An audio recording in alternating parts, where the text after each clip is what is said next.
All right, Shalom. All praise to the Most High, Yahweh Hashem, Yahushua, Hashem, Wadash. Double honor to the apostles and elders of Great Millstone. Shalom to the hopeful elect out there. This is going to be a real short lesson. All right, this article that brother put up in the chat it says health and wellness. All right, it says anti-chippers are the latest group of awful people who now have to worry. We now have to worry about Salakia, as if these troubling times haven't already encumbered us with enough challenges. All right. So we'll read this article, get a few scriptures, and that'll be pretty much it. You can go out there and find this article. If I can remember, I'll put the link in the description box. But anyway, we'll go into this and ultimately, per the title, this is talking about those who are against putting microchips, if you will, in human beings. Okay, because you got Elon Musk, who's got I think it's called Neuralink. Okay, developing brain chips and so on. All right, we know that this is the direction that they at least want to go in. Okay, for total and complete control. Okay, over your thoughts, over your medical history, over your financial history, and controlling you. All right, merging technology with man, making you a transhumanoid, and all these different wacky ideas that they have. Okay, but with that being said, we also know that it is part of prophecy in the scriptures. Okay, so let's get into this article. It's not that long. We'll read it and we'll get a few scriptures. Okay, so it says here, they're paranoid, don't believe in science, many have white supremacist tendencies, and most importantly, they want you to know that microchip implants are super duper scary. They're anti-chippers, and they've got literally dozens more brain cells than your average anti-vaxxer. So what's their deal? All right. So as it was with those who were against the vaccinations, all right, the jab. Okay, you got those who are aware of this this type of technology coming out, if you will, all right, and are against it. Okay.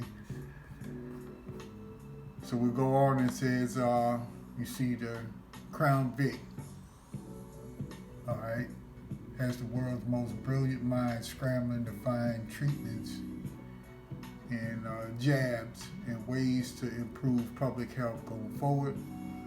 One such savior is this guy here, right? From Microsoft, right? Because you can't say his name. We have to be very careful about how we put our information out, okay, when we do these lessons, because you don't want to trigger algorithms, okay? So going on, it says the child-loving philanthropist who founded, Microsoft. His proposal is to put a tiny, teeny piece of silicone under everyone's skin to improve people's lives by reducing healthcare costs and keeping track of everyone deemed unhealthy by medical professionals. Now, what could possibly be bad about health professionals and doctors keeping Americans safe and healthy? You'd be surprised or not, okay? Because a bunch of these people are just,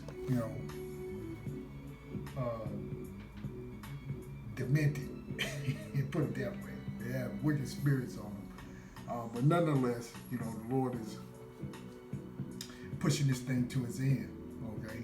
And so these things must be. So we know that this word here, all right, they're going to use this as a defense for everything, okay? Anything that comes up against anything that they're involved in, that's what you're going to be labeled. That's what you're going to be called, okay? All right. So the wicked house of Esau, the chief house, okay, Amalek, okay, is not going to stand for anybody coming up against them, and they'll use this word right here against you, okay? So let's go on and finish the article out. When you examine the undercurrent of the anti-hip movement, all right, one horrid realization towers above all others, and that is the anti-sim is festering at the root of this evil. Of course, not all anti-hips, C-hips, are anti, right, against the JOOSs, right? But it doesn't change the fact that they're engaging in a conspiracy theory. See, they always throw that word out there to try to throw you off, okay? What's synonymous with that whole term of conspiracy theory is what? Nutcase, nut job, okay? Propagated by anti-sim who fuel fear over what, quote unquote, the elites or the globalists would do to you. This is coded anti-sim language and dog whistling, according to Loaded Civil Rights Organization, ADL, you see. And that's just a propped up defense counsel that they have for anybody that speaks up against them, okay? One of the leading voices of the anti-C-hip movement is none other than, you see his name, Ye, who said they want to put a chip inside of us in an interview in Forbes. Take note here, Ye said they want to put chips inside of us. Who is the they in this case? Well, it's clarified that the word they is coded language for, you see the name there, right? Now, whether or not he actually said that, I don't know. I didn't see an interview where that guy was talking like that, but you know, they're using him, no doubt, okay, to forward their agendas for more protection against calling them out on their shit, okay? In the 2022 interview with radical far-right extremist Tim Pool, okay? But you can see the gist of this article, and we're going to jump down to here to the very end of the paragraph here, or of the segment, okay? It says, what implants are inevitable, but that's a good thing, okay? And it says, whether you like it or not, chances are you will voluntarily get the microchip implants. If you don't, your children will get the microchip implants. Why wouldn't they? There's nothing nefarious about advancement in health technology. Implants will become a normal part of everyday life, and it will be overall a net positive for humanity. So they always got to sell it to you, you know. They're selling you a bill of goods anyway, but they always have to sell it to you like you're doing something great, all right, for the people, for the public, for everybody. See, Esau has to condition you and make you believe that they're so benevolent that they care about everybody. Okay. Going on, it says at first microchips will be used to warn doctors about impending heart attacks. See, they always have to try to sell it to you from a standpoint of safety. Okay. And just lately they've been using health. So they've used this Crown Vic thing for health reasons to scare the public, okay, into thinking that we have to protect you from any and all things that could possibly be out here, okay? And in short, it's nothing more than a scare tactic. And those really that will get caught up are those that are supposed to. That's number one. And number two, those who lack faith, all right, will be victim to this whole microchip thing, okay? Going on, microchips are also used in some patients with Parkinson's to help detect tremors. According to the experts, the proliferation of the technology is inevitable. Be honest with yourself. Are you callous enough to suggest that people with prosthetic limbs can't cross the gates of heaven because they have a microchip? And the answer is yeah. Okay? And those are the words of the Lord. All right? You accept this thing, and you made your choice. Okay? Last paragraph, as microchips become normalized, it also seems natural that more services, news, and entertainment will be accessible via a network on the microchip, right? So you'll be able to access all of this social media, television, and all of that through these chips. Okay, you'll no longer hold a phone, you'll no longer have keys, to open the doors to your house, you'll no longer have to have a key to go into your office, so on and so forth. Okay, that's where they're trying to go with this. All right, but ultimately Esau is trying to play like they are the Most High. Okay, so let's get a couple of scriptures and we're done. All right, let's go over to Amos 9. Okay, and we'll read this as it says here: the Most High's judgment unavoidable. Okay, and just like anyone that may take that chip whenever it becomes available to the masses. Okay, you're going to receive the Lord's judgment. All right. But anyway, let's read Amos 9, start right there at the top, and it reads, I saw the Lord standing upon the altar, and he said, smite the lintel of the door, that the posts may shake, and cut them in the head, all of them, and I will slay the last of them with the sword. He that fleeth of them shall not flee away, and he that escapeth of them shall not be delivered. Though they dig into hell, okay, digging into the ground, because we know that these elites, these higher ups, okay, these banking families, they have all kind of bunkers, okay, they have international space stations, they've got shit down in the sea, okay, all of these different things, all right. So going into the ground, in the depths of the ground, in these bunkers a mile deep, okay, they've got all of these old bomb shelters that they converted, all right, for millions of dollars, okay.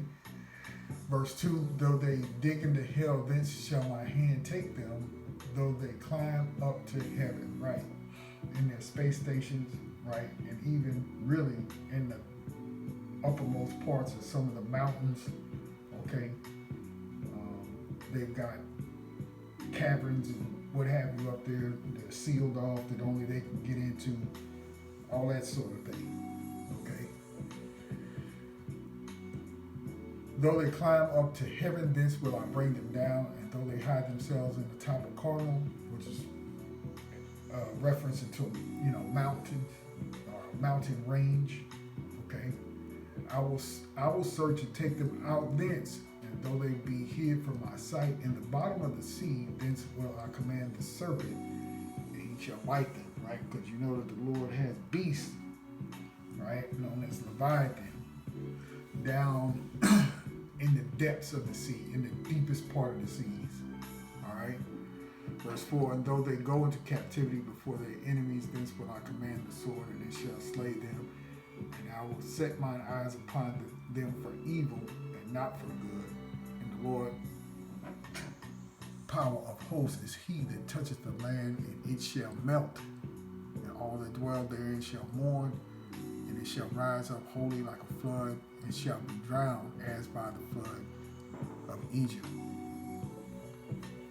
Okay, so they're going to be destroyed. Your modern day Pharaoh, if you will, these elites will be taken down, okay? The house of Esau, Edom, all right? Let's look at Revelation 6, start right there with verse 14, and it reads, and the heaven departed as a scroll, right? When those nuclear missiles and those warheads detonate, fire will roll up into the skies, okay? And the heaven departed as a scroll when it was rolled together, and every mountain and island was moved out of their places. And the kings of the earth, and the great men, and the rich men, and the chief captains, and the mighty men, and every bond man, and every free man hid themselves in the dens and in the rocks of the mountains. said to the mountains and rocks, fall on us and hide us from the face of him that sitteth on the throne, and from the wrath of the Lamb. That's right. Everywhere they go, they're going to try to hide themselves. That's what all of that is about. That's what those International Space Stations are about. That's what these bunkers are about. Okay, they got these elaborate submarines on standby that can go into the depths of the sea. Okay. All right, so they're going to try to hide themselves from the Lord. All right, when Yahushua returns, and all chaos ensues. Okay, verse 16, he said to the mountains and rocks, and the rocks fall on us and hide us from the face of him that sitteth on the throne, and from the wrath of the Lamb, for the great day of his wrath is come, and who shall be able to stand? You see? So they'll be running, trying to hide. Okay? We'll get this last scripture and we'll shut it down here real quick. All right? Just a little quick lesson, okay, on that article. You know, nothing real big. Okay? Jeremiah 49:7, it says, concerning Edom, okay, and that's what we're speaking of when we're talking about those that have the wealth and the status, okay, to have their names on a list,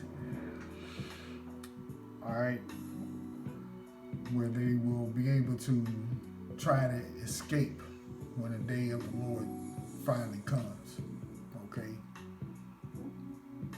Mostly the house of Amalek. Okay, now you're gonna have there's a few rich jakes out there that they say are billionaires, right? And they may have a little bunker somewhere that they may try to scurry off to.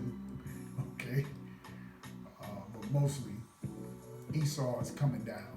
All right, his kingdom has got to be removed in order for the Lord to, he's going to establish his kingdom.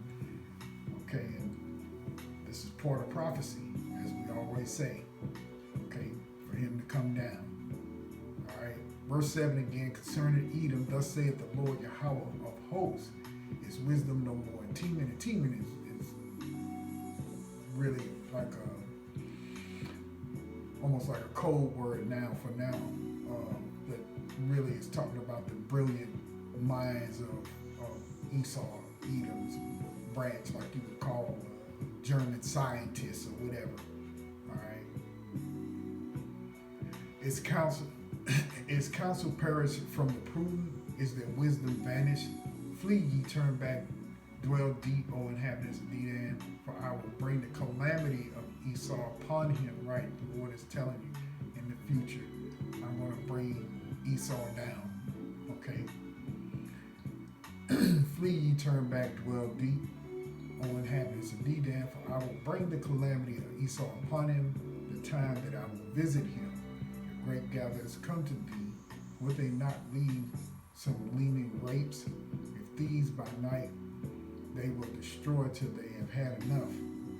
Okay, and that's a trait of Esau. Okay, because even when there are people, let's just say, who are really, really greedy, even they don't take everything. There's a little something left, maybe under a tree. Like you let's say you go to an orchard, take that for an example, and then pick the fruit off. It's harvest time, so on and so forth. You'll see either whatever type of orchard you're in, whether it's an apple orchard, a peach, or an orange, whatever. You'll find stuff on the ground, and it used to be that those who were poor would be able to come in and pick up those things that were left. All right, so that's gleaning. Okay, when you're picking up the residue, the remainder. Okay, if grape gatherers come to thee, will they not leave some gleaning grapes? Okay, so that's the gleaning grapes. That's the residue. All right, that the poor would usually come in and get. If these by night they will destroy till they have had enough. But I have made Esau bare, I have secret places, and he shall not be able to hide himself. His seed is spoiled, and his brethren, and his neighbors, and he is not. So that's telling you the fate of Esau, Edom, when Yahushua gets on the scene. Okay, so pretty much that's it, but this was a somewhat cynical article, okay, as it kind of mocked those who are against the elite and the direction that they're taking. Okay, it mocked the anti-vaxxers, and it mocks those who say they will not put any kind of silicone in their bodies just because it's the latest thing to do, it's the trending thing to do, or even when it becomes mandatory. All right, so that pretty much does it. All right, that's all the scriptures we're gonna get. I just kind of want to touch on this. I actually wanted to do it yesterday, but ran out of time. So, but nonetheless, here it is. All right, so Lord willing, I remember, I'll put the description of this article in put this in the description box. So I'll get the link in the description box. All right, and with that, I'll end the lesson right there. All right, Shalom.